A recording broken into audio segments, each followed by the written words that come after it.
तस्मै श्रीगुरुवे नमः। वाञ्छाकल्पतरुभ्यश्च कृपा सिन्धुएव च पतितानां पावनेभ्यो वैष्णवेभ्यो नमो नमः।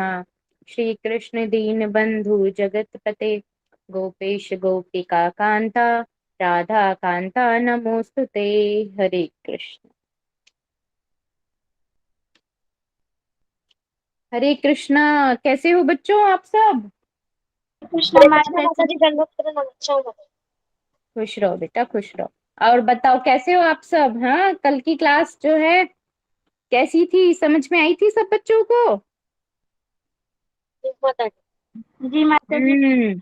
आज जो है मैंने क्या कहा था, कुछ होमवर्क दिया था। आई थिंक गोपेश और गौरांग को आज क्लास एक्सप्लेन करनी थी ना।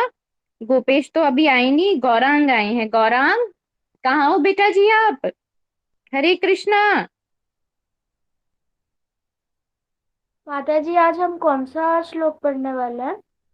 आज बेटा हम जो है शुरू करेंगे श्लोका नंबर 32 33 से स्टार्ट करेंगे।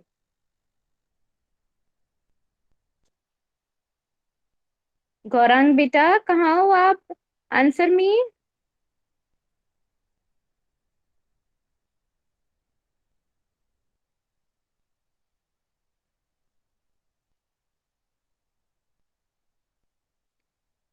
गौरांग आंसर क्यों नहीं कर रहे हो बेटा?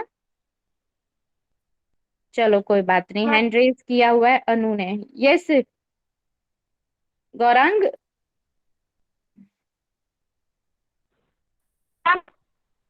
कुछ बोल रहे हो बेटा? आपकी आवाज नहीं आ रही है। मैं ये कह रही थी आज आप रेडी हो बेटा? आपको क्लास एक्सप्लेन करनी थी आज। आपकी ना आवाज नहीं आ रही है गौरांग।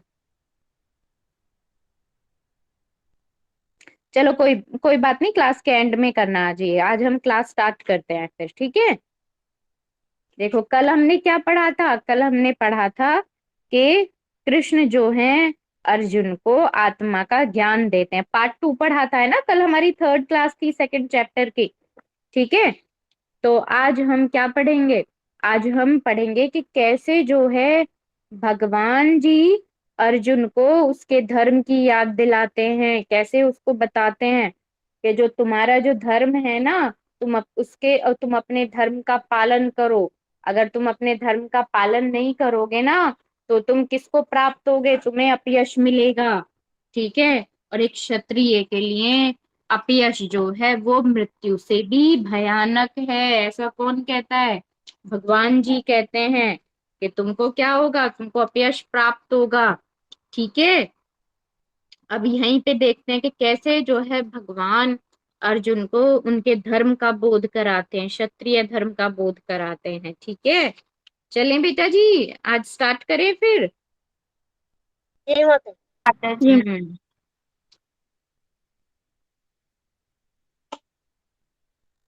अब देखो श्लोका 31 से स्टार्ट करते हैं। श्लोका 31 मेरे साथ कौन पढ़ेगा? विवान आप पढ़ो, ठीक है?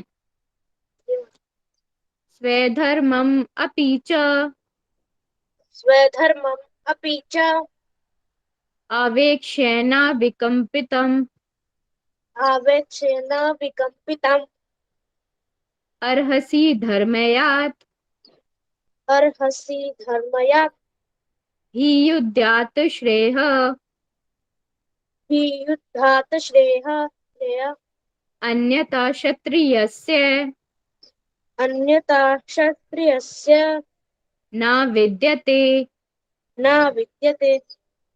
भगवान कहते हैं क्षत्रिय धर्म के नाते तुम अपने वशिष्ठ धर्म का विचार करते हुए तुम्हें जानना चाहिए कि धर्म के लिए युद्ध करने से बढ़कर तुम्हारे लिए अन्य कोई कार्य नहीं है। अंततः तुम्हें संकोच करने की कोई आवश्यकता नहीं है।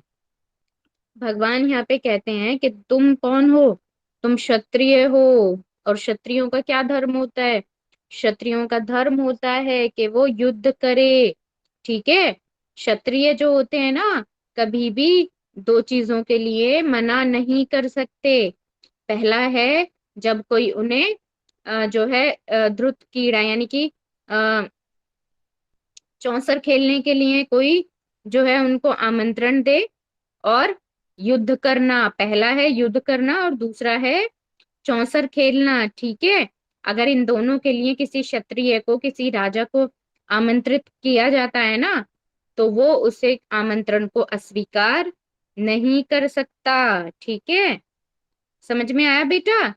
किन दो चीजों जी के लिए माता क्षत्रिय कभी मना नहीं कर सकता? पहला युद्ध करने के लिए, और दूसरा है क्या, चौसर खेलने के लिए। इसीलिए जब युधिष्ठिर महाराज जो है ना, उनको चौसर खेलने के लिए जब आमंत्रण दिया गया था ना, युधिष्ठिर ने चौसर खेलने के लिए ही क्यों बुलाया था? क्योंकि उन्हें पता था कि युधिष्ठिर जो है ना, वो धर्म से चलने वाले हैं। अगर किसी और कारण से उन्हें बुलाया जाएगा तो वो धर्म और नीति का प्रयोग करते हुए उस आमंत्रण को अस्वीकार कर देंगे। लेकिन उनको पता था कि इस आमंत्रण को एक क्षत्रिय अस्वीकार जो है नहीं कर सकता। उनको पता था कि चौसर खेलने का अगर आमंत्रण क्षत्रिय को दिया जाए ना, किसी क्षत्रिय राजा को, तो वो उसे अस्वीकार नहीं कर सकता। इसी कारणवश जो है चौसर खेलने के लिए युधिष्ठिर महाराज को आना पड़ा, ठीक है। इतना क्लियर हुआ बेटा जी? जी माता जी। जी माता जी। हम्म। तो जो दो तरह के जो आमंत्रण होते हैं, उसके लिए कभी भी क्षत्रिय स्वीकार नहीं कर सकता। पहला युद्ध और दूसरा चौसर, ठीक है। जी माता जी। हम्म। आगे चलते हैं। अब यहाँ आगे भगवान क्या कहते हैं? यहाँ पे भगवान कहते हैं, युद्ध में विरोधी ईर्ष्यालु राजा से संघर्ष करते हुए मरने वाला राजा या क्षत्रिय मृत्यु के अनंतर वे ही उच्च लोक को प्राप्त होते हैं, जिनकी प्राप्ति यज्ञाग्नि में मारे गए पशुओं को होती है। अब देखो यहाँ पे और भगवान जी कई तरह की बातें कह रहे हैं। अंतः धर्म के लिए युद्ध भूमि में वध करना तथा याज्ञिक अग्नि के लिए पशुओं का वध करना हिंसा का कार्य नहीं माना जाता, क्योंकि इसमें निहित धर्म के कारण प्रत्येक व्यक्ति को लाभ पहुंचता है, और यज्ञ में बलि दिए गए पशु को एक स्वरूप से दूसरे में बिना विकास प्रक्रिया के तुरंत ही मनुष्य का शरीर प्राप्त हो जाता है। अब देखो यहाँ पे क्या बताया गया है, मैं इसको एक्सप्लेन करती हूँ। हम कहते हैं ना, हमारे यज्ञों में पशुओं की बलि दी जाती है, ठीक है। और जो है हमारा ये धर्म तो बड़ा खराब है, पशुओं के साथ हिंसा की जाती है। तो यहाँ पे व्याख्या की जा रही है कि जिस पशुओं का जो बलि दी जाती थी, इसके पीछे क्या प्रयोजन था? प्रयोजन ये था कि वो जो पशु है ना, जो क्या है, पूरी 80 लाख योनियों से गुजरेगा, और उसके बाद जाकर के कहीं जाकर के जो है उसे मनुष्य की योनि मिलेगी। तो अगर उस पशु को यज्ञ में भगवान को समर्पित किया जाए, ठीक है, और वो उस यज्ञ में बलि हो जाए, तो उसका अगला शरीर किसका होगा? मनुष्य का होगा। और उस मनुष्य शरीर में उसे कहाँ जन्म मिलेगा? किसी भक्त के घर जन्म मिलेगा, और उसको भक्ति प्राप्त होगी, ठीक है। पशुओं की बलि देने के पीछे ये कारण हुआ करता था, ठीक है। तो यहाँ पे इस चीज को देखो बताया जा रहा है, ठीक है। और ये जो है आगे और क्या बताते हैं भगवान? भगवान में कहते हैं कि युद्ध भूमि में जो है, जो व्यक्ति जिसका वध होता है, ठीक है, और यज्ञ अग्नि में जो पशुओं की बलि दी जाती है, ये इसीलिए दी जाती है कि इसके बाद जो है, जो पशु है जिसकी हत्या की जाएगी, उसको उच्चतर जन्म मिले, यानी कि मनुष्य का जन्म मिले। और जो मनुष्य जन्म है, क्षत्रिय जो युद्ध में मारा जा रहा है, उसको उच्चतर लोकों की प्राप्ति हो, यानी स्वर्ग लोक की प्राप्ति हो, क्योंकि वो अपने धर्म का पालन करते हुए अपनी जो है मृत्यु को प्राप्त हो रहा है। इतनी बात समझ में आती है बेटा जी? जी माता जी। माता जी। ठीक है। तो आगे चलते हैं। आगे क्या कहते हैं भगवान? आगे कहते हैं, इसी तरह युद्ध भूमि में मारे गए क्षत्रिय यज्ञ संपन्न करने वाले ब्राह्मणों को प्राप्त होने वाले स्वर्ग लोक में जाते हैं। कहते हैं कि जो यज्ञ संपन्न करता है ना, यज्ञ करने वाले ब्राह्मण वो, ठीक है, और जो भी क्षत्रिय उस यज्ञ को संपन्न कर रहा हो, जिस पशु की बलि दी जा रही हो, ठीक है, उन सबको यज्ञ का लाभ प्राप्त होता था। सबको जो है किसकी प्राप्ति होती थी? उच्चतर लोकों की, यानी कि स्वर्ग की प्राप्ति होती थी। ठीक है। और यज्ञ देखो हर युग का, गुरुदेव बताते हैं, हर युग का अपना धर्म होता है। ठीक है। जैसे जो सतयुग का धर्म था वो क्या था? यज्ञ करना था। ठीक है। सॉरी, सतयुग का धर्म था तपस्या करना। और सतयुग के समय जो है जीवात्माओं की आयु कितनी होती थी? मनुष्यों की आयु कितनी होती थी? 1 लाख वर्ष होती थी। लिखो।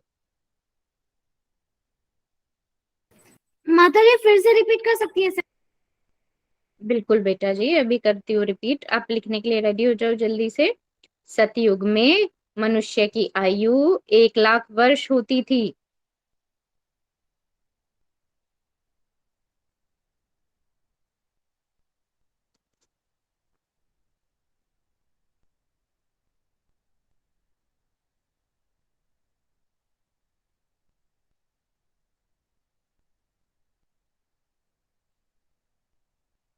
और सतयुग का युग धर्म था तपस्या करना।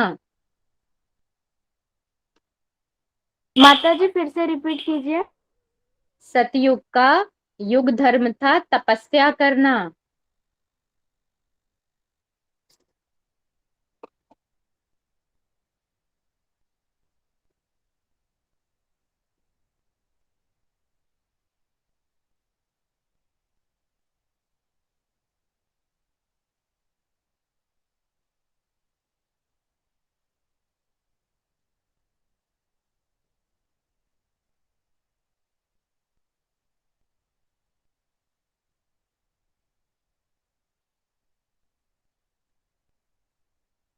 लिख लिया बेटा जी? आगे बढ़ू? जी माता जी। उसके बाद आता है त्रेता युग। ठीक है। त्रेता युग में मनुष्य की आयु होती थी 10,000 साल।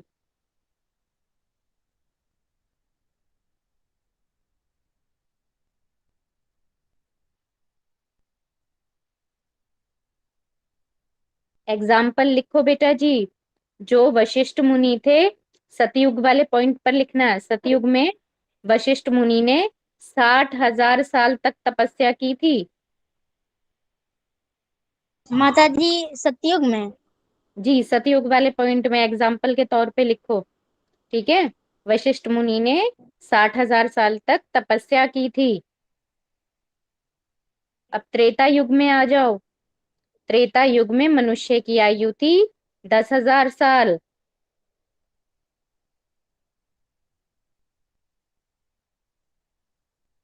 ठीक है। और त्रेता युग का युग धर्म था यज्ञ करना। माता जी फिर से रिपीट कर सकती हैं ये सतयुग वाला त्रेता एग्जाम्पल? सतयुग में एग्जाम्पल है कि वशिष्ठ जी ने, वशिष्ठ मुनि के बारे में तो सबने सुना होगा ना। वशिष्ठ मुनि ने 60,000 साल तक तपस्या की थी।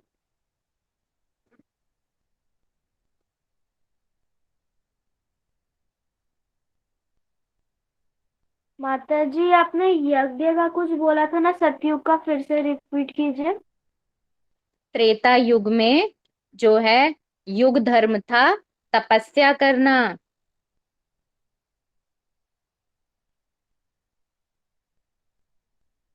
आगे बढ़ूं बेटा जी? इतना लिख लिया? माता जी। हाँ, अब आ जाते हैं बेटा जी माता जी त्रेता द्वापर युग युग में में। वशिष्ठ मुनि अब कितने पहले थे? इसका, इस वाले त्रेता युग का एग्जाम्पल था। एग्जाम्पल सुनो त्रेता युग का। त्रेता युग का एग्जाम्पल था, उस समय क्या होते थे? बड़े बड़े यज्ञ होते थे। ठीक है। भगवान राम भी यज्ञ से ही पैदा हुए थे। और भगवान राम ने क्या, कौन सा यज्ञ किया था? अश्वमेध यज्ञ। ठीक है। कौन सा यज्ञ किया था? पढ़ा होगा ना आपने, अश्वमेध यज्ञ। जी माता जी। ठीक है, त्रेता युग में बहुत बड़े बड़े यज्ञ अनुष्ठान होते थे। ठीक है, और सबको भगवान राम के जन्म की स्टोरी तो पता ही है। ठीक है, कि भगवान राम जो है यज्ञ से जन्मे थे। ठीक है, यज्ञ से कौन उत्पन्न हुए थे? अग्निदेव। अग्निदेव के हाथ में क्या था? अग्नि देव के हाथ में खीर का पात्र था। वो खीर किसने खाई थी? राजा ने वो खीर जो है अपनी रानियों को खिलाई थी। ठीक है, तब जाकर के उनके 4 पुत्र पैदा हुए थे। ठीक है, राम, लक्ष्मण, भरत और शत्रुघ्न। ठीक है। जी माता जी। हम्म। अब आ जाते हैं द्वापर युग में। इतना ही आप समझ लो अभी तक। ठीक है, द्वापर युग में चलते हैं। द्वापर युग की में मनुष्य की आयु थी 1000 वर्ष।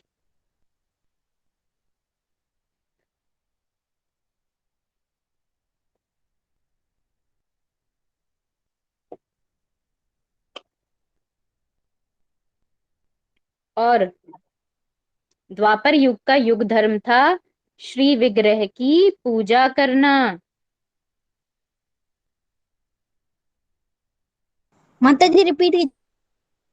द्वापर युग का युग धर्म था श्री विग्रह की पूजा करना। माता जी विग्रह का मतलब?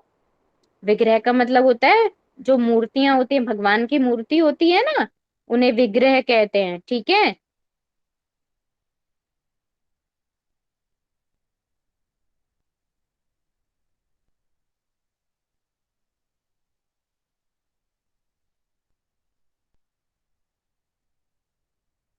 आगे बढ़ूं बेटा जी?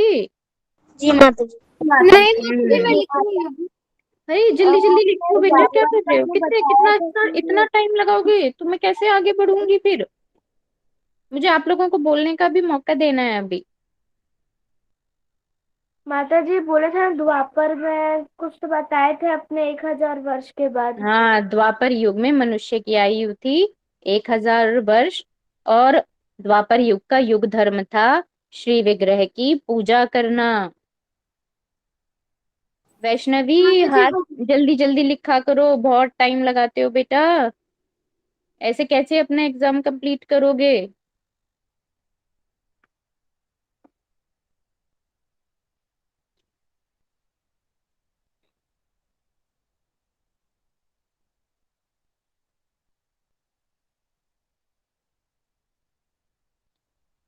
कलयुग में आ जाएं बेटा जी, या अभी द्वापर युग में ही है वो आप? हाँ, कलयुग में आ जाएं बेटा। जी हाँ, अपने माता करंट जी। युग में। चलो कलयुग जी में बताते हैं। कलयुग में मनुष्य की आयु है 100 वर्ष। ठीक है, और एक कलयुग का युग धर्म है हरे नाम संकीर्तन।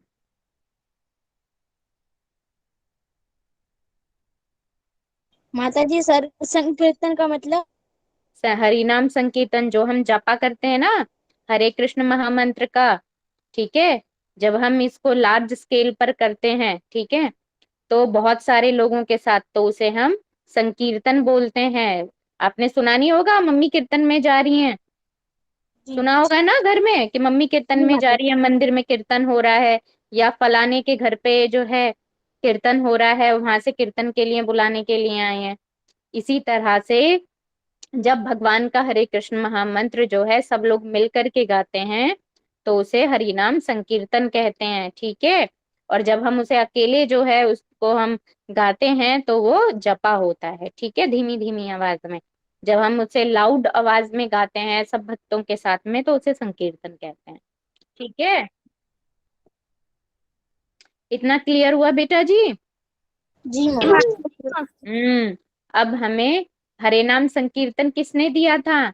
हमें हरे नाम संकीर्तन दिया था श्री चैतन्य महाप्रभु ने। लिखो। क्या माता जी फिर से रिपीट कीजिए।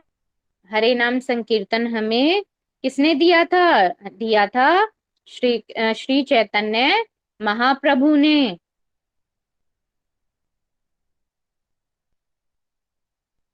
श्री चैतन्य महाप्रभु जो थे वो श्री कृष्ण और राधा रानी के जो है अवतार थे, यानी कि दोनों का मिला जुला अवतार था। ठीक है।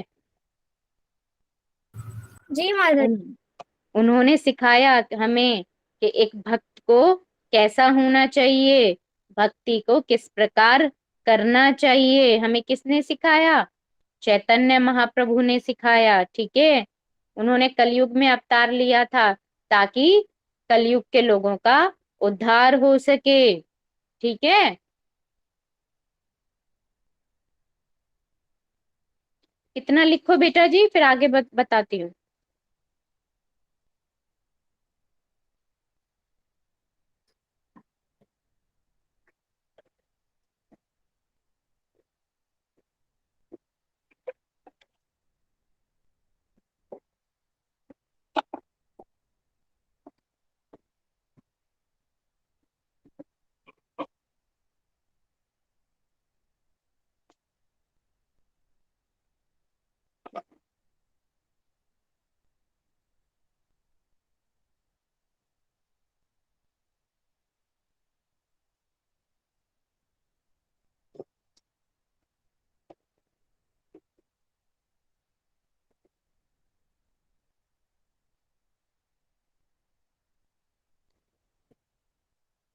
लिख लिया बेटा जी? जी माता जी। हम्म। अब हम लिखते हैं, आगे चलते हैं कि हमने मैंने क्या बताया कि श्री चैतन्य महाप्रभु कौन थे? वो श्री कृष्ण और राधा रानी के अवतार थे। ठीक है। वो आए थे, क्यों आए थे? कि वो कलयुग के जो जीव हैं उनके उद्धार करने के लिए और उन्हें हरे नाम संकीर्तन देने के लिए। ठीक है। माता जी अब आगे हाँ, क्या श्री बोला? चैतन्य महाप्रभु में ने कलयुग में अवतार लिया था ताकि जो कलयुग के जीवात्मा हैं उनका उद्धार हो सके। ठीक है। और उनका उद्धार करने के लिए उन्होंने क्या दिया? हरि नाम संकीर्तन दिया।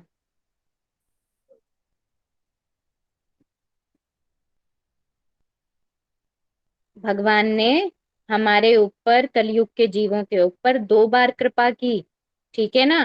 पहली बार क्या कृपा की? पहली बार कृपा की कि जब वो श्री कृष्ण भगवान अपनी लीलाओं को समाप्त करने के लिए बैकुंठ जा रहे थे ना, उसके बाद तो उन्होंने क्या किया? उन्होंने नारद मुनि जी से कहा कि जो है अब क्या करें, अब धर्म जो है वो पीछे से जो लोग हैं उनका कैसे उद्धार होगा? भगवान आप तो जा रहे हो। ठीक है। तो भगवान ने कहा ठीक है मैं कुछ सोचता हूँ। फिर भगवान ने क्या किया? भगवान ने ग्रंथ अवतार लिया। क्या लिया?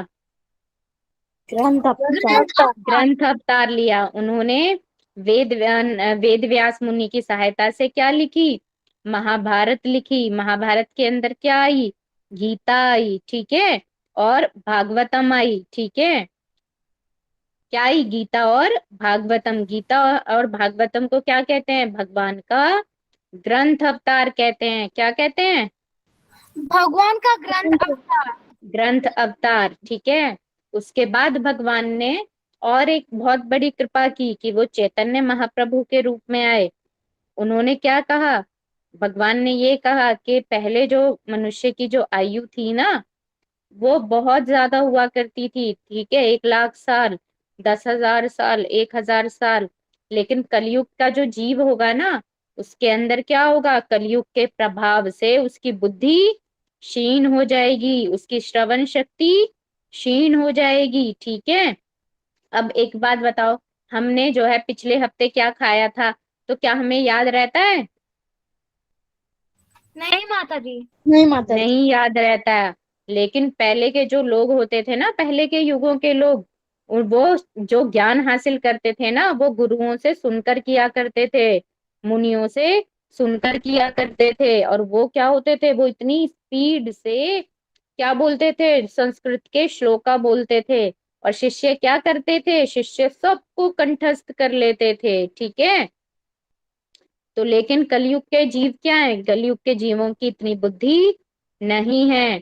इसलिए उनसे क्या कहा कि बस तुम सिर्फ भगवान का नाम लोगे ना, तब भी तुम्हारा उद्धार हो जाएगा। इतनी बात समझ में आती है बेटा जी? जी माता जी। ठीक है।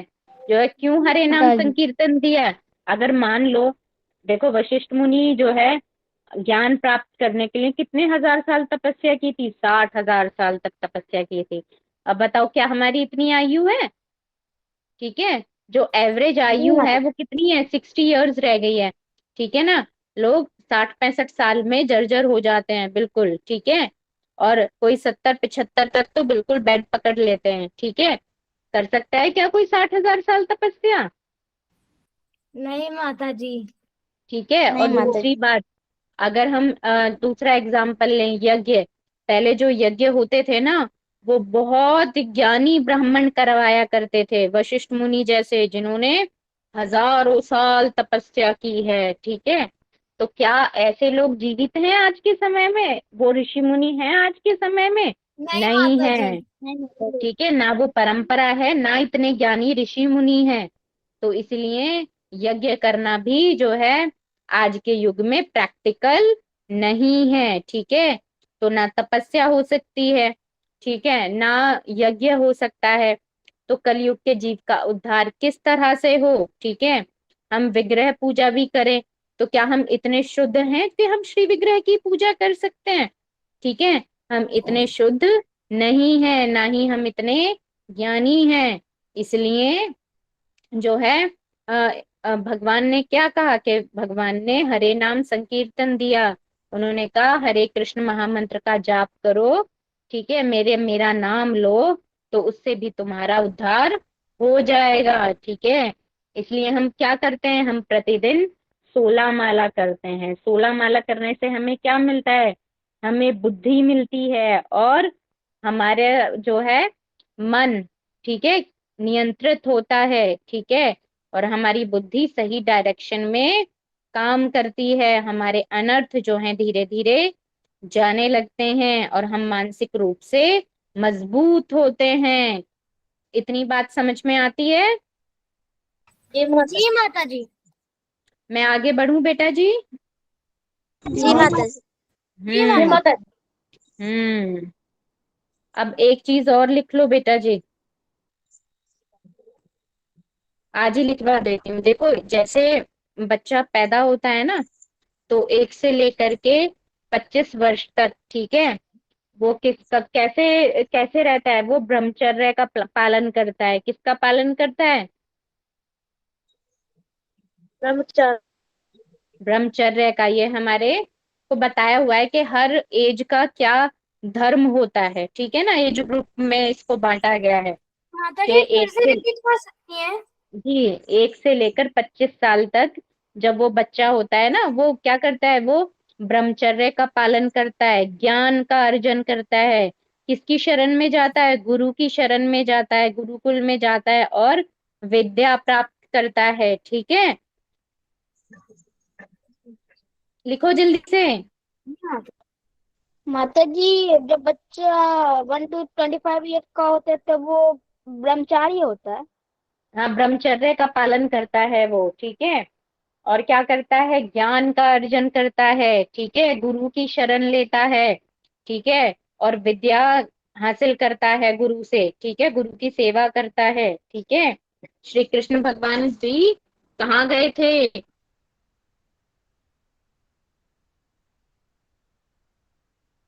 अपने गुरु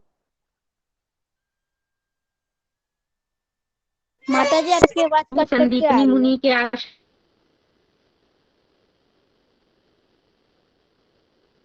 में गए थे।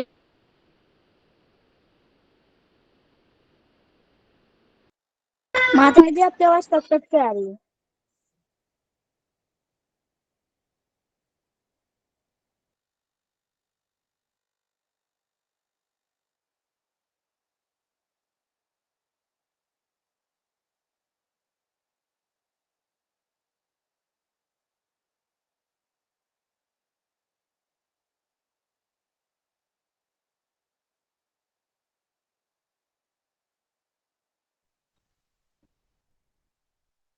क्या मेरी आवाज आ रही है बच्चों? अब मेरी आवाज आ रही है क्या? मेरी स्क्रीन दिख रही है आपको?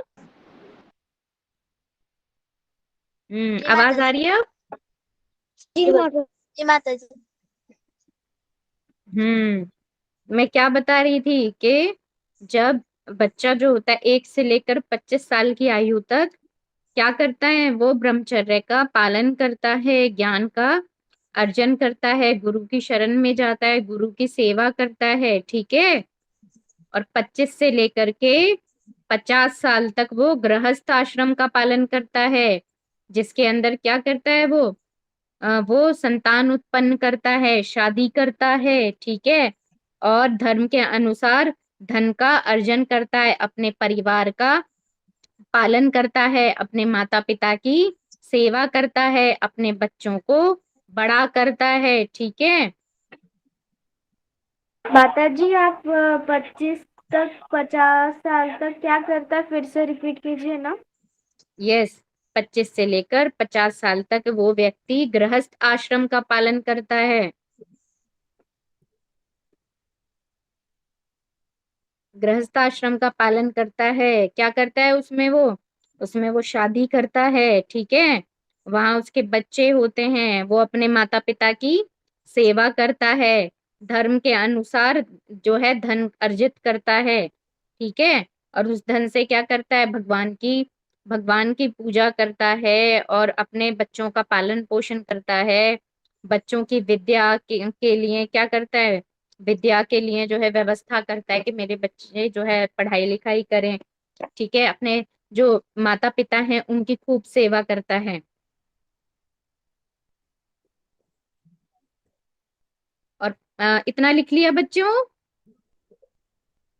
माता जी माता लिख जी रही दो।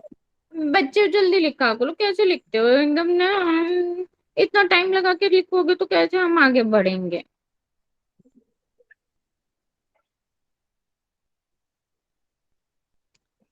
चलो आगे चलते हैं। 50 से लेकर 75 वर्ष की आयु जो होती है, उसके अंदर क्या होता है, 50 वर्ष की आयु में व्यक्ति वानप्रस्थ आश्रम लेता है, वन को जाता है, ठीक है।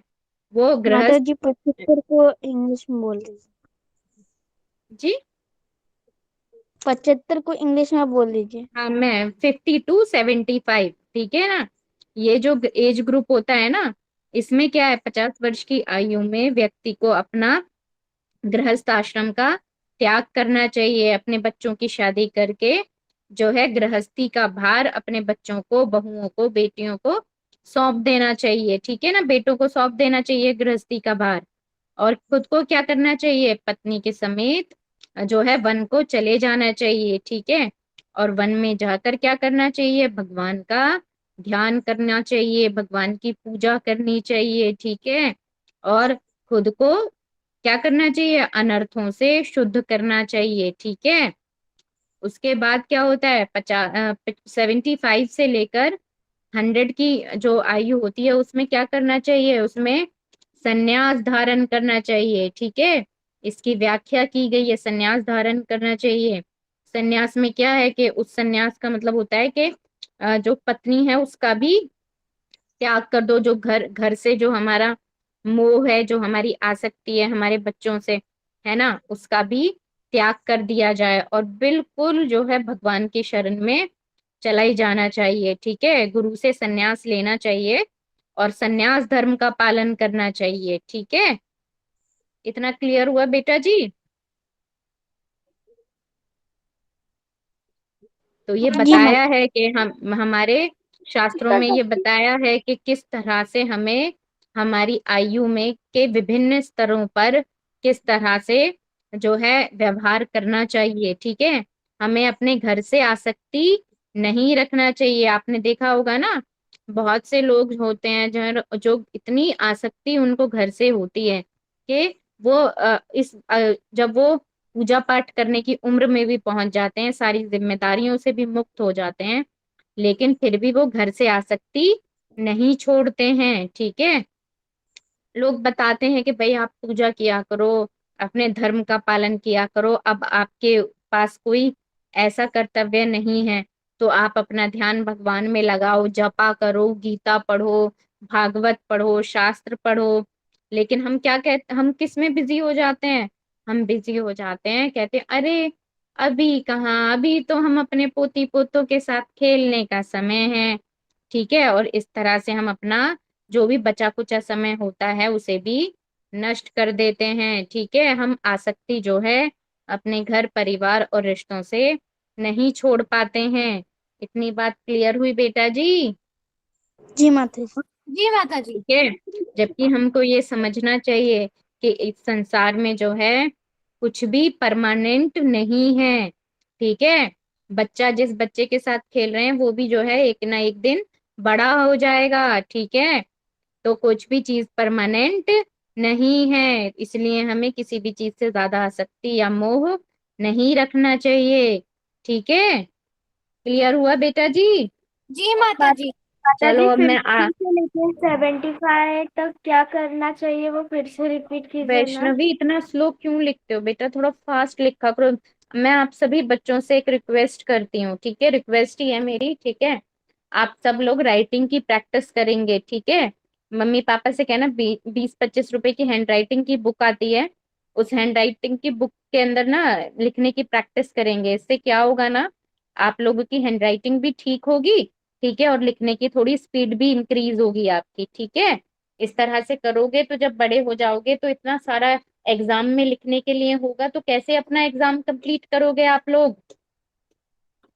रिक्वेस्ट है मेरी आप लोगों से। ठीक है, और 75 to 100 में व्यक्ति क्या है, संन्यास धारण करता है। ठीक है, अपने माता जी गुरु से 50 से 70।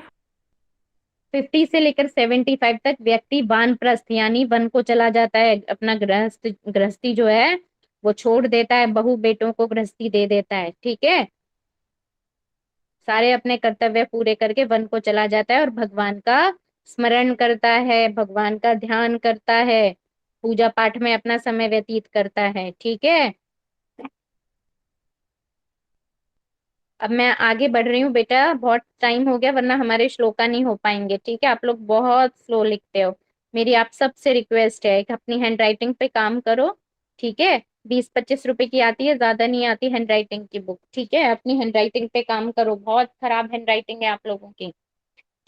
करोगे कि नहीं करोगे बताओ बेटा, रिक्वेस्ट कर सकती हूँ मैं तो बस आप लोगों से। माता ठीक जी, है, मैं कल मम्मी से पूछ कर लूंगी वो क्योंकि बुक। बेटा ले आना। ठीक है, क्योंकि अगर अभी से आप लोगों की हैंडराइटिंग सही नहीं हुई तो आगे भी हमेशा ही खराब रहेगी। ठीक है, तो मैंने आपको जी। क्या बताया, मैंने आपको जो है धर्म बताया, थोड़ा और ये बताया कि जीवन में जब आयु होती है हमारी तो किस आयु में हमें क्या करना चाहिए। ठीक है, आगे चलते हैं। ठीक है, अब हम चलते हैं श्लोका पढ़ते हैं वरना श्लोका रह जाएंगे। श्लोका नंबर 32 कौन पढ़ेगा मेरे साथ? प्रीशा आप पढ़ो। यदच्छेया च उपन्नम यदच आच उपनम स्वर्गद्वारम स्वर्गद्वारम अपावृतम अपावृतम सुखिन क्षत्रिया सुखिन क्षत्रिया पार्थ लभन्ते पार्थ लभन्ते युद्धम ईदृश्यम। युद्धम इद्यश्यम। हे पार्थ, वे क्षत्रिय सुखी हैं जिन्हें ऐसे युद्ध के अवसर अपने आप प्राप्त होते हैं जिससे उनके लिए स्वर्ग के द्वार खुल जाते हैं। ठीक है, भगवान यहाँ क्या कह रहे हैं कि तुम्हें युद्ध करने का अवसर प्राप्त हुआ है। ठीक है, इससे क्या है, तुम्हारे लिए स्वर्ग के द्वार खुल गए हैं। कहने का मतलब क्या है, जब अर्जुन कहते हैं ना कि मुझे तो ये भी नहीं पता कि युद्ध में किसकी जीत होगी, अगर हम जीत गए तो कौरव मारे जाएंगे और कौरव जीत गए तो हम मारे जाएंगे, तो मैं युद्ध क्यों करूं, क्योंकि कौरव मारे गए तो मैं तब भी सुखी नहीं रह सकता, और हम मारे गए तो युद्ध का क्या ही प्रयोजन, हम मर जाएंगे फिर।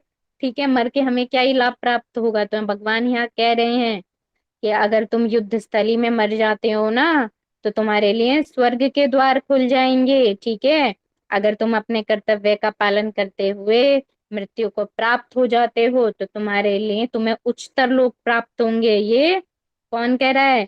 भगवान कह रहे हैं। ठीक है, अगर आगे क्या बताते हैं, भगवान कहते हैं क्षत्रिय का धर्म है कि वह सभी कलेशों से नागरिकों की रक्षा करें, इसलिए उसे शांति तथा व्यवस्था बनाए रखने के लिए हिंसा करनी पड़ती है। अंततः उसे शत्रु राजाओं के सैनिकों को जीत कर धर्म पूर्वक संसार पर शासन करना चाहिए। ठीक है, ऐसा जो है कहते हैं। ठीक है, पराशर मुनि कहते हैं, जो किसके पिता हैं? व्यास देव के पिता हैं। ठीक है, ये उनका कहना है। ठीक है, अब ये कहते हैं कि सभी माता पक्षों जी, पर व्यास विचार। देव के पिताजी का नाम फिर से रिपीट कर दीजिए। पराशर मुनि। ठीक है, सभी पक्षों पर विचार करें तो अर्जुन को युद्ध से विमुख होने का कोई कारण नहीं था। यदि वे शत्रुओं को जीतता तो राजभोग राज्य का भोग करेगा, और यदि वह युद्ध भूमि में मरता है तो स्वर्ग को जाएगा, जिसके द्वार उसके लिए खुले हुए हैं। युद्ध करने से उसे दोनों ही तरह का लाभ प्राप्त होगा। ठीक है, इतनी बात समझ में आती है बेटा जी कि अगर जीत जी गया हाँ। तो राज्य का भोग करेगा, संपूर्ण पृथ्वी का राज्य मिल जाएगा। ठीक है, और अगर हार गया तो क्या मिलेगा? स्वर्ग मिलेगा। और स्वर्ग में क्या है? स्वर्ग में भोग करेगा वो। ठीक है, स्वर्ग में बहुत सारी चीजें होती हैं। ठीक है, चलो आगे चलते हैं। आगे श्लोका नंबर 33 कौन पढ़ेगा मेरे साथ? गौरांग पढ़ना चाहते हैं? ठीक है, पढ़ो गौरांग। अथ चेता त्वम, अथ चेता, अचेता अथ चेता त्वम इमम, अचेतवा। त्वम माता जी फिर इमम, से।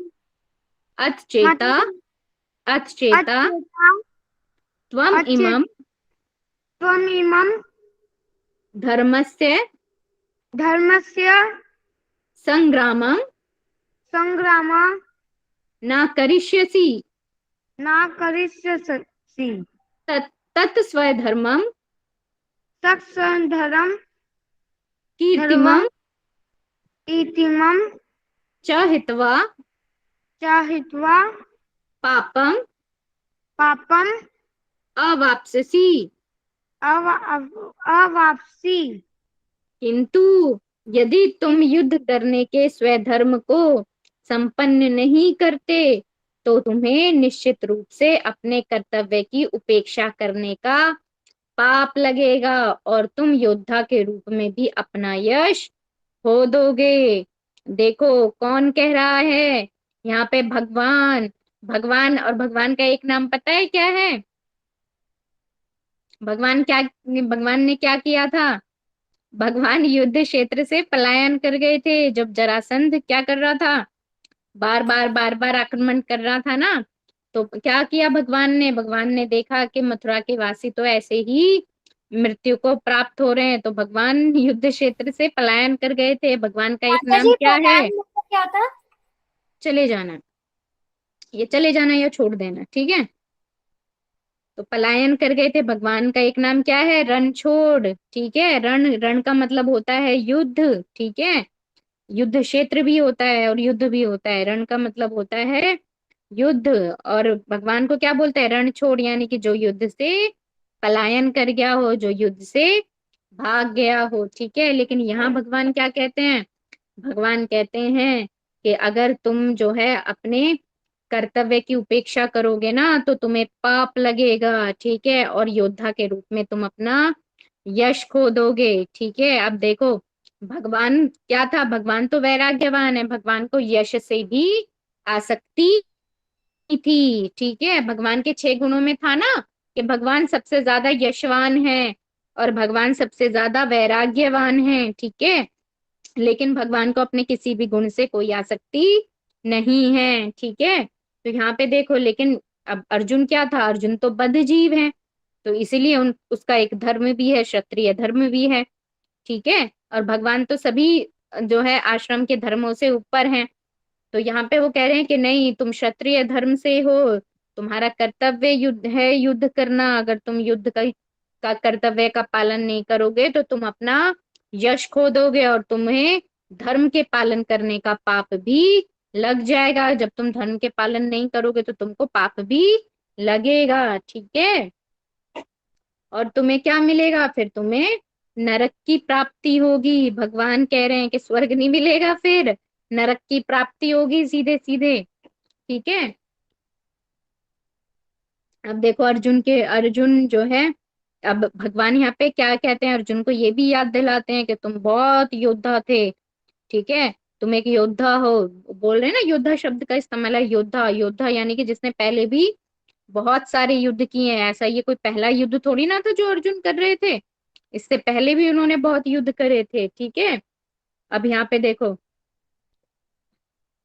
अब देखो, अर्जुन ना, उन्होंने भगवान शिव से भी युद्ध किया था, ठीक है। और भगवान शिव की तपस्या की थी। भगवान शिव की तपस्या करके पाशुपतास्त्र अस्त्र जो है वो प्राप्त किया था, ठीक है।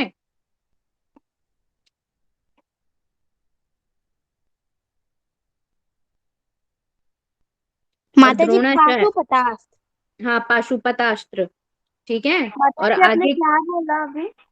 अर्जुन ने भगवान शिव को प्रसन्न करके पाशुपतास्त्र नामक अस्त्र भी प्राप्त किया था, ठीक है। श्री कृष्ण ने के कहने पर जब उन्हें वनवास प्राप्त हुआ था ना, तो श्री कृष्ण ने सबको कोई ना कोई काम दिया था, सबको देवताओं को प्रसन्न करने के लिए बोला था। क्यों? क्योंकि उनको पता था भविष्य में युद्ध होने वाला है। तो उन्होंने क्या किया था कि भीम को किसे प्रसन्न करने के लिए भेजा था? भीम को प्रसन्न करने के लिए भेजा था श्री हनुमान जी को, ताकि वो युद्ध में सहायता करें। इसी तरह से अर्जुन माता को जी भेजा था भगवान शिव की तपस्या करने के लिए और उनसे पाशुपतास्त्र प्राप्त करने के लिए, ठीक है। इसी तरह से नकुल सहदेव को भी जो है भेजा था, ताकि वो और ऋषियों की सेवा कर सकें और उनसे जो है जड़ी बूटियों का जो ज्ञान है, ठीक है, वो प्राप्त कर सकें। और द्रौपदी और जो धर्मराज युधिष्ठिर थे, उनको भेजा था कि आप ऋषियों की सेवा करके उनसे आशीर्वाद प्राप्त करें, ठीक है, क्योंकि ये आशीर्वाद जो है आपको काम आएगा। भगवान श्री कृष्ण ने सबको कोई ना कोई काम दिया था जब वो वनवास के समय बिता रहे थे, ठीक है। माता जी आपने कौन सा अर्जुन ने तपस्या की थी शिव जी के लिए, तो उनको कौन सा पाशु पाशुपतास्त्र,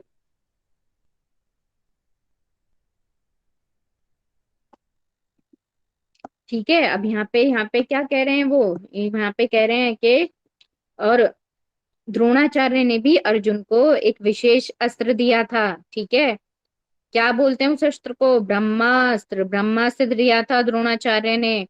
क्यों दिया था? क्योंकि वो अर्जुन से बहुत प्रसन्न रहते थे। अर्जुन उनका सबसे फेवरेट शिष्य था।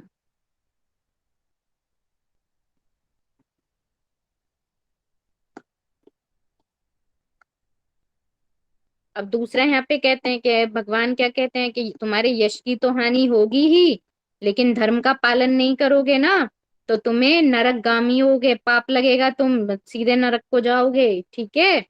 अब मैं अगले श्लोका पे बढ़ रही हूँ। अगला श्लोका, आज तो भाई बहुत ही हमें देर हो रही है, कल तो हमने इतने सारे श्लोका कर लिए थे।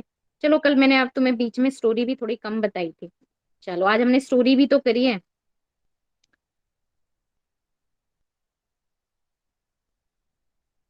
आगे चले। जी जी माता माता जी। जी। चलो श्लोका नंबर 34 पे चलते हैं। अब मैं पढ़ रही हूँ, ठीक है, वरना श्लोका कंप्लीट नहीं हो पाएंगे, टाइम हो गया ऑलरेडी। अकीर्तिम च अपि भूतानि कथय कथयश कथयशन्ति ते अव्यवाम संभावितस्य च अकीर्ति मरणत अतिरिच्यते। लोग सदैव तुम्हारे अपयश का वर्णन करेंगे और सम्मानित व्यक्ति के लिए अपयश तो मृत्यु से भी बढ़कर है। अब भगवान क्या कह रहे हैं कि भाई तुम योद्धा हो, तुमने इतने बड़े बड़े युद्ध लड़े हैं, देवताओं को प्रसन्न किया है तुमने, कितने ही दानवों को तुमने मारा है, ठीक है। और अब अगर तुम युद्ध को छोड़ोगे तो क्या है, योद्धा के रूप में तुम अपनी कीर्ति और यश को खो दोगे। और एक योद्धा के लिए सम्मान जब उसका चला जाता है तो वो उसके लिए मृत्यु से भी बढ़कर है, ठीक है। अब यहाँ पे आगे चलते हैं श्लोका नंबर 35 में। भयात रणात उपरतम मसीयन्ते त्वाम महारथा ये शाम च त्वं बहुमता भूत्वा यास्यसि लाघवम। यहाँ पे भगवान कहते हैं जिन जिन महान योद्धाओं ने तुम्हारे नाम तथा यश को सम्मान दिया है वे सोचेंगे कि तुमने डर के मारे युद्ध भूमि छोड़ दी है और इस तरह से वे तुम्हें तुच्छ मानेंगे। वो कहते हैं कि जो जिन जिन योद्धाओं को तुमने हराया है ना और जो जो तुम्हारा सम्मान करते हैं तो वो क्या सोचेंगे कि तुम जो है कौरव सेना जो 11 अक्षौहिणी थी और तुम्हारे पास कम सेना है 7 अक्षौहिणी है तो तुम उसकी सेना से डर गए हो और तुमने क्या है तुमको फिर क्या समझेंगे तुच्छ समझेंगे योद्धा नहीं समझेंगे। ठीक है कि बल्कि तुम एक तुच्छ इंसान नहीं हो तुम योद्धा हो। एक योद्धा में और आम व्यक्ति में फर्क होता है ना। योद्धा जो है बहुत तपस्या करता है ज्ञान हासिल करता है युद्ध कला हासिल करता है। ठीक है तो इसमें जो उसने इतना समय लगाकर ये विद्या हासिल की है युद्ध करने की। ठीक है ये सब क्या है ये सारी कीर्ति खो जाएगी सब नष्ट हो जाएगा। आगे चलते हैं। अवाच्य वदान च बहुन वदिष्यन्ति तव अहिता निंदतः तव सामर्थ्य तथा दुखतरम नु किमः। अब आगे क्या कहते हैं भगवान तुम्हारे शत्रु अनेक प्रकार के कटु शब्दों से तुम्हारा वर्णन करेंगे और तुम्हारे सामर्थ्य का उपहास करेंगे तुम्हारे लिए इससे दुखदाई और क्या हो सकता है। अब भगवान कहते हैं क्या कहते हैं भगवान भगवान क्या कह रहे हैं भगवान कह रहे हैं कि देखो जो तुम्हारे कौन होंगे जो तुम्हारे शत्रु होंगे तो क्या कहेंगे। वो कहेंगे अरे अर्जुन क्या सामर्थ्य क्या है कुछ भी सामर्थ्य नहीं है जब युद्ध आया वो तो युद्ध से पलायन कर गया। ठीक है और वो उसको तरह तरह से अपमानित करेंगे क्या क्या कहेंगे। ये भी कहेंगे कि वो कैसे अपना सारा अपमान भूल गया है ना क्या उसने युद्ध विद्या अर्जित भी की थी कि नहीं की थी उसके सामर्थ्य पर शंका करेंगे उसका उपहास करेंगे। ठीक है अब ये कोई नहीं देखेगा कि अर्जुन का मन वैष्णव का था उसके मन में दया भाव थी प्रेम था। ये कोई नहीं देखेगा सीधे ये कहेंगे कि उसके अंदर युद्ध करने का सामर्थ्य नहीं था। ठीक है अब आगे चलते हैं आगे यहाँ क्या कहते हैं भगवान हत्वा प्राप्स्यसि स्वर्गम जित्वा व भोक्ष्यसे महीम तस्मात् उत्तिष्ठ कौन्तेय युद्धाय कृत निश्चय। हे कुंती पुत्र तुम यदि युद्ध में मारे जाओगे तो स्वर्ग को प्राप्त करोगे या यदि तुम जीत जाओगे तो पृथ्वी के साम्राज्य का भोग करोगे। अंत दृढ़ दृढ़ संकल्प करके खड़े हो जाओ और युद्ध करो। भगवान आज्ञा देते हैं यहाँ पे कहते हैं कि अगर तुम मर भी गए तो तुम्हें स्वर्ग की प्राप्ति होगी। ठीक है और जीत गए तो पृथ्वी के राज्य का भोग करोगे। अब यहाँ पे देखो दो चीजें। अब राज्य का भोग करते हैं लेकिन अगर कोई राजा जो है धर्म के अनुसार शासन करता है तो प्रजा सुखी रहती है लेकिन अगर दुर्योधन जैसे लोगों के हाथ में राज्य की सत्ता चली जाएगी तो वहां के जो प्रजा होगी वो सुखी रहेगी कि दुखी रहेगी। दुखी रहेगी माता जी। हाँ और ये भी यहाँ पे प्रश्न है कि जो अपने ही घर की वधू का इतना अपमान करे कि उसका चीर हरण करने की कोशिश करे तो वो प्रजा का तो क्या ही हाल करेगा। ठीक है तो यहाँ पे भगवान यही कहते हैं कि मर गए तो क्या हुआ स्वर्ग की प्राप्ति होगी और जीत गए तो क्या पृथ्वी का शासन मिलेगा। भगवान क्यों इतना स्ट्रेस दे रहे हैं क्योंकि भगवान चाहते हैं कि जो सत्ता है ना सत्ता जो है धर्म के अनुरूप शासन करने वाला राजा सत्ता पर आए। ठीक है ना सत्ता की कुर्सी पर वही लोग विराजित होने चाहिए जिनको धर्म का ज्ञान है जो धर्म के अनुसार शासन करना जानते हैं। ठीक है अब आगे चलते हैं। सुखे दुखे समे कृत्वा लाभ लाभो जय अजय तत्युद्धाय युजस्व न एवं पापम अवाप्स्यसि। तुम सुख या दुख हानि या लाभ विजय या पराजय का विचार किए बिना युद्ध के लिए युद्ध करो, ऐसा करने पर तुम्हें कोई पाप नहीं लगेगा। अब बहुत इंपॉर्टेंट बात यहाँ पे भगवान कहते हैं कि तुम अपने कर्तव्य के लिए खड़े हो जाओ, तुम किसका विचार ना करो, तुम किसी सुख या दुख का विचार मत करो, तुम जय या पराजय का विचार मत करो, तुम किसी लाभ और हानि का विचार मत करो। क्यों? क्योंकि ये सारे विचार अर्जुन कर रहा था ना, कि मुझे सुख मिलेगा, ठीक है, मुझे क्या सुख मिलेगा, ये भी कहता है अर्जुन, पूछता है ना। फर्स्ट वाले जो हमारा चैप्टर था, याद है? जी माता जी। सब जी फुर फुर माता फुर जी। फुर करके उड़ तो नहीं रहा है ना, है बच्चों? सब ऐसा तो नहीं है एक इधर से जा रहा है और इधर से निकल रहा है फुर फुर करके, हैं? याद है ना? माता अर्जुन बोलता है ना, जी।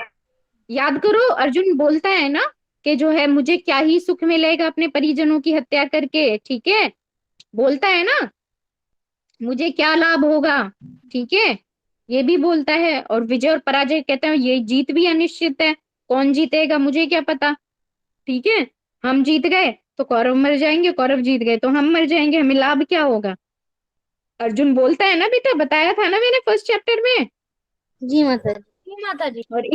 और देखो संशय के बारे में तो इसी चैप्टर के शुरुआत वाले दिन बात हुई थी कि वो कितने संशय प्रकट करता है कृष्ण के सामने, ठीक है। तो भगवान कहते हैं कि संशय जो है त्याग दो, ठीक है, छोड़ दो, जय और पराजय का विचार किए बिना युद्ध के लिए युद्ध करो। युद्ध के लिए युद्ध करो का अर्थ है कि अपने कर्तव्य पालन के लिए युद्ध करो, अपने क्षत्रिय धर्म के पालन के लिए युद्ध करो। इतनी बात समझ में आई बेटा?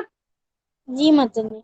ऐसा करने पर तुम्हें कोई भी पाप नहीं लगेगा। तो भगवान कहते हैं कि अगर अपने धर्म का पालन करोगे तो कोई पाप नहीं लगेगा, अगर अपने धर्म का पालन नहीं करोगे तो तुम्हें नरक के भागी बनोगे, नरक को जाओगे। लौनी क्या कर रहे हो?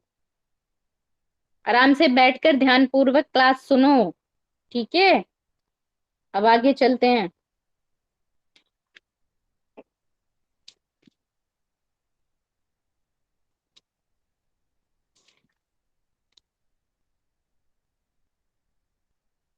अब यहां से आगे हम करेंगे कल, ठीक है। हम कहाँ पर पहुंचे? श्लोका नंबर 39 से हम करेंगे कल, ठीक है।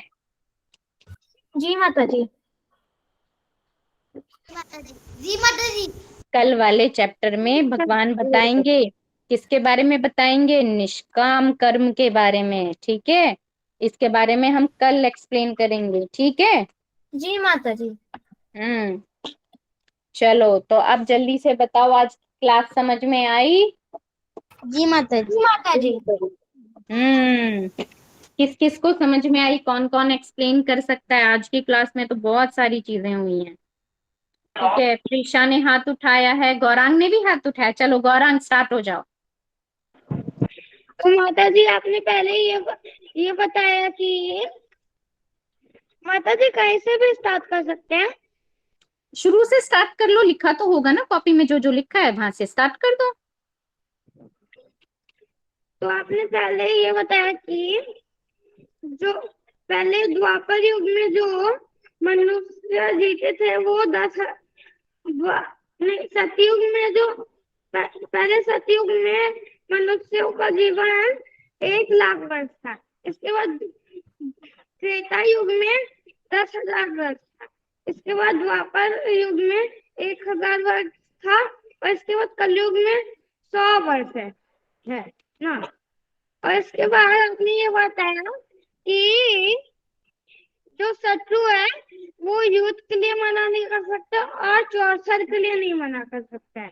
और जो द्वापर युग में द्वापर सतयुग में सब लोग तपस्या करते थे और त्रेता युग में सब लोग यज्ञ करते थे और इसके बाद द्वापर युग में सब लोग विग्रह सेवा करते थे और इसके बाद कलयुग में सब हरि नाम संकीर्तन करते हैं। और हरि नाम हम लोग को निताई गौरांगो जी ने दिया था। और जब जब इसके बाद आपने ये बताया कि जब बच्चा 25 ईयर्स का हो जाता है तो और 25 ईयर्स से लेके 50 साल तक वो गुरु की शरण लेता है और ज्ञान प्राप्त करता है। और इसके बाद जब वो 75 ईयर का इसके बाद जब वो 75 ईयर का हो जाता है, जब उसके बाल बच्चे हो जाते हैं, तो वो उनकी इधर सुनो गौरांग, देखो 25 साल तक वो क्या करता है, ज्ञान अर्जन करता है, ब्रह्मचर्य का पालन करता है, ठीक है। और जो है 25 से लेकर 50 वर्ष तक वो क्या करता है, 25 वर्ष तक वो क्या हो जाता है, उसको ज्ञान अर्जन हो जाता है। फिर वो गृहस्थ आश्रम में आता है, शादी करता है, ठीक है ना, अपने बच्चे और माता पिताओं की सेवा करता है, ठीक है। 50 वर्ष की आयु में वो घर का त्याग कर देता है और वानप्रस्थ ले लेता है, ठीक है। 50 वर्ष की आयु में घर का त्याग कर दिया, वन को चला गया, ठीक है। और 75 की आयु में उसको क्या करना है, उसको संन्यास लेना है, ठीक है। तो ये मिस्टेक है, इसको करेक्ट करो, ठीक है। चलो आपने बहुत अच्छा बता रहे हो आप, ठीक है। सब क्लैपिंग करेंगे गौरांग के लिए। वेरी नाइस, आपने आज पार्टिसिपेट किया Gaurang, I am very very very happy, ठीक है। एंड वेरी इम्प्रेस्ड, आपने बहुत अच्छे से जो है एक्सप्लेन किया कि सतयुग में कितनी आयु थी, त्रेता युग में कितनी आयु थी, क्या युग धर्म था। सब बच्चे जो है अप्रिशिएट करेंगे गौरांग के, जो है बहुत अच्छा एफर्ट दिखाया बेटा आपने, बहुत अच्छे से जो है पार्टिसिपेट किया, आई एम वेरी हैप्पी, ठीक है। चलो हरे कृष्णा गौरांग, हरे कृष्णा, हरि बोल। हरे कृष्णा, धन्यवाद, प्रणाम माता जी। चलो बढ़िया। देखो लोनी, आप देखो पार्टिसिपेट नहीं करते हो, गौरांग ने कितना अच्छा पार्टिसिपेट किया, ठीक है। आप भी इसी तरह से गौरांग जैसे सब क्लास में पार्टिसिपेट करता है ना लोनी, आप भी पार्टिसिपेट करोगे, ठीक है। और और कौन एक्सप्लेन करेगा, वैष्णवी आपने हाथ नहीं उठाया बेटा, आप एक्सप्लेन करो। जी माता जी, हम्म। आपने पहले बताया था कि क्षत्रिय का क्या धर्म है। दो धर्म है, युद्ध करना और चौसर खेलना। दो और उसके धर्म बाद नहीं है बेटा, ये धर्म उसका है युद्ध करना, लेकिन वो दो तरह के जो निमंत्रण हैं उनको अस्वीकार नहीं कर सकता, ध्यान से सुना करो वैष्णवी, ठीक है। चौसर खेलना और युद्ध करना, दो तरह के निमंत्रणों को वो अस्वीकार नहीं कर सकता, ठीक है। जी माता जी। चलो आगे बोलो।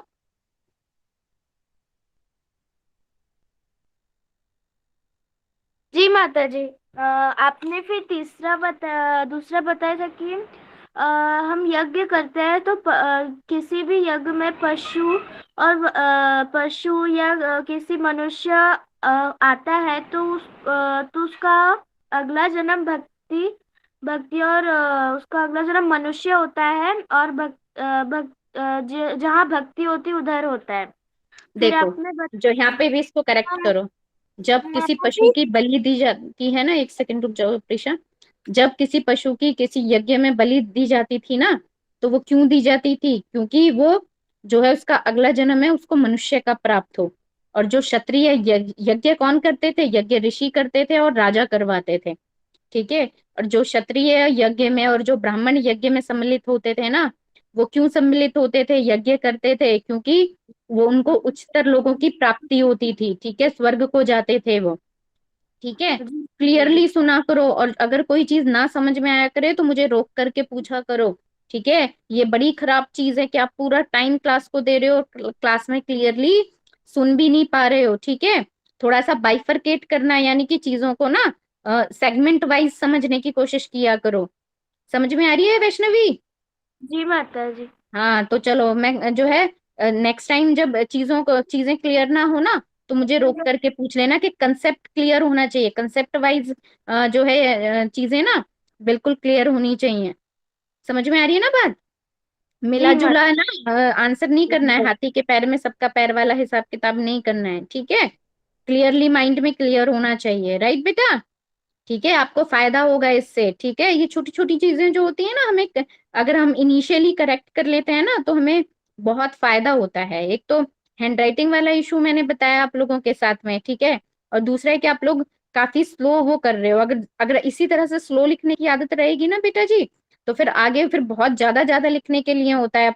ग्रेजुएट हो गए, अपना बोर्ड का एग्जाम दोगे तो बहुत लिखना होता है वहां पे।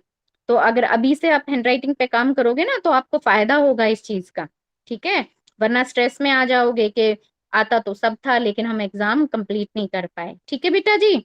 चलो और कौन एक्सप्लेन करेगा? आरुष आप एक्सप्लेन करो।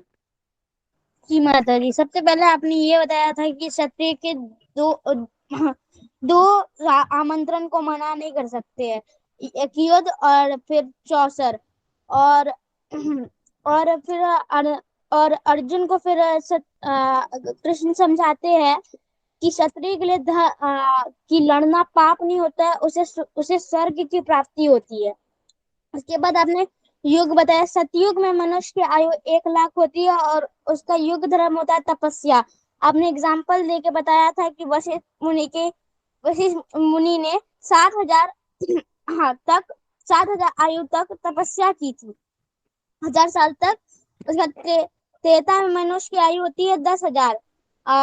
इसमें इसका धर्म होता है कि यज्ञ करना। जैसे आपने एग्जाम्पल दिया था अश्वमेध यज्ञ। द्वापर में आपने बताया था कि मनुष्य की आयु 1,000 साल होती है। इसका युग धर्म होता है कि श्री विग्रह की पूजा करना। और कलयुग में मनुष्य की आयु 100 वर्ष होती है, जिसमें आदमी हरि नाम संकीर्तन करता है और उसी से वो भागवत धाम चल जाता है। हरि नाम संकीर्तन हमें चैतन्य महाप्रभु ने दिया था, क्योंकि कलयुग के लोग बहुत पाप करते थे, तो कलयुग के लोग के उद्धार के लिए चैतन्य महाप्रभु ने हरि नाम संकीर्तन दिया था। और आपने दो भगवान के गंत्र अवतार बताए थे, एक भागवत गीता और एक भागवतम।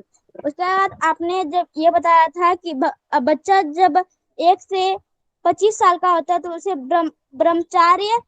ब्रह्मचार्य का पालन करना चाहिए और विद्या का अर्जन करना चाहिए। और जब वो 25 से 50 साल का होता है तब वो गृहस्थ आश्रम का पालन करना चाहिए, अपने बच्चों का ध्यान रखना चाहिए, अपने माता पिता की सेवा करनी चाहिए। और 50 से 75 वर्ष तक वो वन में बिताना चाहिए और हरि नाम संकीर्तन करना चाहिए और हरि जी का ध्यान करना चाहिए। उसके बाद आपने 75 से 100 वर्ष तक संन्यास करना चाहिए और दुनिया के भौतिक संसार को त्याग कर और भौतिक मोह को त्याग कर हरि नाम पे ध्यान देना चाहिए। उसके बाद आपने ये बताया कि व्यास जी का पिता का नाम क्या था? पराशर मुनि। और फिर कृष्ण अर्जुन को ये समझाते हैं कि अर्जुन, अगर तुम जीत जाते हो, युद्ध में जीत जाते हो तो तुम्हें राज्य का भोग मिलेगा, और अगर तुम हार जाओगे तो तुम्हें स्वर्ग मिलेगा। और और उसके बाद आपने कृष्ण का दूसरा नाम बताया जिसका नाम था रणछोड़। उसके बाद अर्जुन को 2 अस्त्र मिले थे, एक शिव जी से जिसका नाम पतास्त्र था, और द्रोण के फेवरेट स्टूडेंट थे अर्जुन, तो फिर उनको ब्रह्मास्त्र दिया था द्रोण ने। माता जी मैंने इतना ही लिखा। हरे कृष्ण। हरे कृष्णा। बहुत अच्छा एक्सप्लेन किया आरुष। एवरीवन क्लैपिंग फॉर आश्रम आरुष। ठीक है, आरुष ने जैसे कैसे एकदम क्लियरली एक्सप्लेन किया, प्रिसाइसली। ठीक है, आरुष कहीं पर भी अटके नहीं। ठीक है, इसको कहते हैं कि क्लियरली एक्सप्लेन करना। ठीक है, कहीं पर कोई डाउट नहीं रहना चाहिए। ठीक है, तो क्लियरली हम लिखेंगे ना तो क्लियरली हम एक्सप्लेन भी कर पाएंगे। और अच्छा कैसे लिखेंगे? जब हम अच्छी तरीके से सुनेंगे। ठीक है, तो जब हम क्लास में होते हैं ना तो हमें क्लास में ही रहना है, हमें कहीं इधर उधर अपने ध्यान को नहीं भटकाना है। देखो आप लोग माला करने के लिए कह रहे थे तो इसलिए मैंने माला के लिए भी एक्स्ट्रा समय निकाला। फिर क्लास से पहले माला करने से ध्यान लगता है। तो और एक मैंने यहाँ पे बात नोटिस करी है, एक माला को करने में 7 से 8 मिनट लग जाते हैं। अगर आप उसे सही प्रकार और सही स्पीड से कर रहे हो ना तो माला को करने में 7 से 8 मिनट लगते हैं। आप लोग क्योंकि माला जल्दी हो जाती है, इसका अर्थ ये है कि आप जो है या तो बहुत जल्दी बोल रहे हो, ठीक है, या फिर आप जो है जल्दी जल्दी हाथ घुमा रहे हो। तो इससे आपको पता है एक, स्किप हो जाती है। हाँ, तो एक जो है एक मोती जब पकड़ते हो ना तो उस पे पूरा महामंत्र बोलना है आपको। 16 अक्षरीय महामंत्र है ना, हरे कृष्णा कृष्णा कृष्णा हरे हरे, हरे रामा राम राम हरे हरे। एक मोती पर एक मंत्र बोलना है। फिर हम उसको आगे बढ़ाना है, फिर दूसरा मोती लेना है और फिर पूरा मंत्र बोलना है। हमें जो है महामंत्र को बिल्कुल क्लियरली बोलना है, ठीक है। ऐसा नहीं है कि हम जल्दी जल्दी बोले जा रहे हैं तो कहीं कृष्णा गायब हो रहा है, तो कहीं हरे गायब हो रहा है, कहीं राम गायब हो रहा है, ठीक है। ऐसा नहीं करना है, हमें ध्यान पूर्वक जो है अपने मंत्र को बोलना है। कोई बात नहीं, हम 4 माला नहीं कर पाएंगे, 5 माला नहीं कर पाएंगे, कोई बात नहीं, हम अगर 1 माला भी अच्छे से करेंगे तो हमें उसका लाभ प्राप्त होगा, ठीक है। तो हमें ऐसी आदत डालनी है कि हमारी जो माला हो रही है ना वो अच्छे से हो, है ना। महामंत्र को बोलने में ना हम ज्यादा जल्दबाजी करें, ना ही ज्यादा स्लो करें, ठीक है। और 1 माला को करने में कम से कम 7 से 8 मिनट लगते ही लगते हैं जब आप इनिशियली कर रहे हो, ठीक है। तो आप कोशिश करें कि जो माला करते हुए गड़बड़ कर रहे हो ना आप, तो ये चीज ना हो, क्योंकि जब माला करोगे ना आप लोग तो आपका ध्यान जो है वो सुधरेगा। जो ध्यान होता है ना हमारा, जैसे क्लास में भी बैठे होते हैं तो कभी इधर भटक रहा है, कभी उधर भटक रहा है, वो क्या कर रहा है, वो क्या कर रहा है, हमारा इधर उधर ध्यान बहुत भटकता है, हमारा मन बहुत चंचल होता है। तो आप कोशिश करेंगे कि माला जो है ध्यान पूर्वक करें, तो इससे आपका मन जो है एकाग्र होना स्टार्ट होगा। इससे आप अपनी क्लास में ध्यान पूर्वक सुनेंगे, ठीक है। वैष्णवी, आप कहाँ ध्यान दे रहे हो, ठीक है, मैं क्या बोल रही हूँ समझ पा रहे हो? जी माता जी। हाँ, ध्यान से सुना करो, ठीक है। ध्यान से सुनोगे तो ध्यान से लिखोगे, ध्यान से लिखोगे और कोशिश करो कि लिखने की प्रैक्टिस करो, ठीक है। तो स्लो स्लो लिखने वाले चक्कर, आप लोग बहुत स्लो लिखते हो बेटा जी, कैसे चलेगा। जैस्मिन बेटा, कितने दिन बाद आए हो आज क्लास में? आपको पता है कितनी इंपॉर्टेंट इंपॉर्टेंट बातें मैंने बच्चों को बताई हैं। इतना माता जी बेटा कहाँ। मेरे 6 से 7 बजे तक एक ट्यूशन रह जाता है, इसलिए मैं नहीं आ पा रही। ओके आज ओके ओके। इसलिए आ गई। अगर जो आपकी क्लास है, आपकी क्लास की टाइमिंग चेंज कर दी जाए, कब फ्री होते हो आप लोग?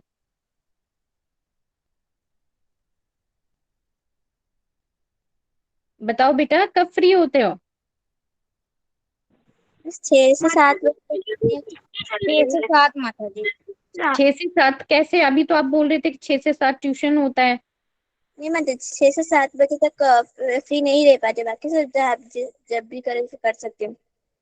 ठीक है, अगर 7 बजे से क्लास की टाइमिंग कर दी जाए, या 4 बजे से टाइमिंग कर दी जाए, या 5 बजे से टाइमिंग कर दी जाए, तो फ्री हो पाओगे आप लोग? जी माता जी। और बच्चों, आप लोगों को तो कोई दिक्कत नहीं है? बाकी सब हाथ हैंड रेज करके मुझे आंसर करें।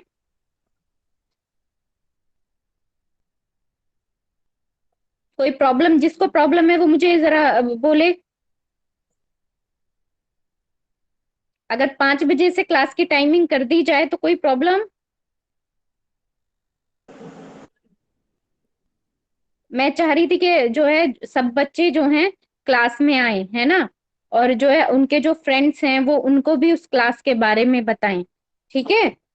तो हमारी जो क्लास है ना, जो है मतलब 5 PM से हो जाए तो कोई दिक्कत तो नहीं है किसी को? नहीं नहीं माता जी। माता जी। सब आ सकते हैं 5 बजे से? जी माता जी। जी माता जी। हाँ, तो मैं यही एक्चुअली मैं सोच रही थी कि क्योंकि मैंने देखा है कि रोहन भी नहीं आ पाते हैं 6 से 7 की टाइमिंग में, ठीक है। और जैस्मिन तो इतनी अच्छी बच्ची है, जैस्मिन भी नहीं आ पाती है क्योंकि उनका भी ट्यूशन होता है, ठीक है। तो मैं यही सोच रही थी कि टाइमिंग पर विचार किया जाए। चलो, मैं एक बार बात करके ना फिर टाइमिंग के बारे में कंफर्म करती हूँ आप लोगों को, ठीक है। सही सही बता दो फिर मुझे, सबके सब चाहिए हो क्लास के अंदर, ठीक है। मैं कोई भी जो है, देखो बेटा, कोई चीज छूट जाती है ना तो फ्लो टूट जाता है, ठीक है। और ये चीजें ना, माता जी मैं 5 बजे कोचिंग जाती हूँ। 5 बजे कोचिंग जाते हो लोग, ये भी एक दिक्कत है। और 7 से 8 में तो मेरे लिए बहुत दिक्कत हो जाएगी। 7 से 8 करें? 7 से 8 में आ जाओगे? जी माता जी। माता जी। जी माता सात जी। से आठ 7 से 8 में सब आ जाओगे? चलो, मैं बात करती हूँ, बात करके ना गुरुजी से एक बार कंफर्म करती हूँ फिर मैं, क्योंकि फिर आप लोग ना अपने फ्रेंड्स को भी बताओ कि हम गीता क्लास करते हैं, और बाकी लोग भी ना आया करो क्लास में। क्लास में आने से बेटा जी आपको फायदा ही होगा, ठीक है। कोई नुकसान नहीं होगा। गीता पढ़ने से, शास्त्र पढ़ने से ना हमारा दिमाग मजबूत ही होता है, ठीक है, हमें ज्ञान मिलता है। चलो फिर मैं जैसे भी होगा मैं बताती हूँ आप लोगों को। पहले मैं एक बार गुरुजी से कंसल्ट करके ना फिर आपको बताती हूँ। चलो अभी क्या करते हैं, अभी जो है वाइंड अप करते हैं, ठीक है। हरे कृष्ण महामंत्र बोलते हैं, हरे कृष्ण। हाँ जी, हरे कृष्णा हरे कृष्णा कृष्ण। कुछ आप बोल रहे थे होमवर्क वैष्णवी? हरे राम राम हरे हरे कुछ बोल रहे हरे थे राम वैष्णवी? हरे राम। होमवर्क देंगे आप माता जी? होमवर्क में वही है बेटा कि आपको जो आज क्लास में समझ में आया है 4 लाइनों में लिख करके जो भी समझ में आया मुझे सेंड कर दीजिएगा, ठीक है। जी माता जी। हरे कृष्णा हरे कृष्णा कृष्णा कृष्णा हरे हरे, हरे रामा राम राम हरे हरे, हरे कृष्ण। हरे